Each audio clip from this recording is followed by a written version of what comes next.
আপনারা কি 2027-এ মার্চ ইনটেকে দেশের বাইরে যেতে চাচ্ছেন? তাহলে কিন্তু সাউথ কোরিয়া হতে পারে আপনার জন্য একটি ভালো ডেস্টিনেশন। কারণ সাউথ কোরিয়া দিচ্ছে ই ভিসা ব্যাচেলর মাস্টার্সে, যেখানে কিন্তু আপনাকে বাংলাদেশের কোনো প্রকার হ্যাসেল নিতে হচ্ছে না। ভিসাটা হবে সম্পূর্ণ সাউথ কোরিয়া থেকে। এই ভিসার ইস্যুটা কিন্তু প্রায় 95% প্লাস। এবং শুধু তাই নয়, এর পাশাপাশি কিন্তু আপনারা ইএপি-তে অ্যাপ্লিকেশন করতে পারছেন। ইএপি-তে হচ্ছে বিন ইস্যু করা হয় সাউথ কোরিয়া থেকে, যেটাও কিন্তু বিন ইস্যু হলে বাংলাদেশ এম্বাসি থেকে ভিসা 100% হয়ে যায়। এই সব সুযোগ কিন্তু আপনার জন্য থাকছে সাউথ কোরিয়াতে। তাই 2027-এর মার্চ ইনটেকে হতে পারে আপনার জন্য একটা সুবর্ণ সুযোগ দেশের বাইরে পড়াশোনা করতে যাওয়ার জন্য। এছাড়াও সাউথ কোরিয়াতে কেন আপনি যাবেন, আমি যদি আরো 3-4টা যদি রিজন বলি, আই থিঙ্ক আপনার কান্ট্রি চুজ করতে সুবিধা হবে।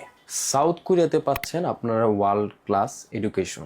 সেকেন্ড হচ্ছে সাউথ কোরিয়ার টিউশন ফি খুবই অ্যাফোর্ডেবল আপনি যদি আদার্স কান্ট্রির সাথে কম্পেয়ার করেন। থার্ড হচ্ছে সাউথ কোরিয়ার যেহেতু এশিয়ার একটা কান্ট্রি, সো আপনি সবকিছুই অ্যাভেলেবেল পাবেন। ফোর্থ হচ্ছে সাউথ কোরিয়াতে হচ্ছে খুবই অ্যাফোর্ডেবল, আপনার মান্থলি যে কস্ট, আপনার খাবার কস্ট প্লাস হচ্ছে লিভিং কস্ট খুবই অ্যাফোর্ডেবল। ফাইনালি হচ্ছে সাউথ কোরিয়াতে কিন্তু এখন পিআর এর সুযোগও দিচ্ছে। আপনি যদি যেই প্রোগ্রামে যেয়ে থাকেন, আপনার পড়াশোনা যখন শেষ হবে আপনি D10 পাবেন। এবং D10 অবস্থায় যদি হচ্ছে আপনি যে পড়াশোনা করতেছেন, পড়াশোনা অবস্থায় যদি আপনি টপিক লেভেল 3 কমপ্লিট করতে পারেন, সেই ক্ষেত্রে কিন্তু আপনি D10 থেকে F2R পেয়ে যাবেন। এবং F2R থেকে কিন্তু হচ্ছে আপনি পার্মানেন্ট রেসিডেন্সি হওয়ারও সুযোগ থাকছে। তাই এই অসম্ভব সুযোগগুলো যদি আপনি গ্র্যাব করতে চান, সেই ক্ষেত্রে 2027-এর মার্চ ইনটেকই সাউথ কোরিয়া হতে পারে আপনার জন্য একটি পারফেক্ট ডেস্টিনেশন। তাই এই সুযোগগুলো গ্র্যাব করে নেওয়ার জন্য অবশ্যই ক্রিস্টাল এডুকেশনের ঢাকা অফিসে এসে যোগাযোগ করতে হবে। সবাই ভালো থাকবেন। আসসালামু আলাইকুম।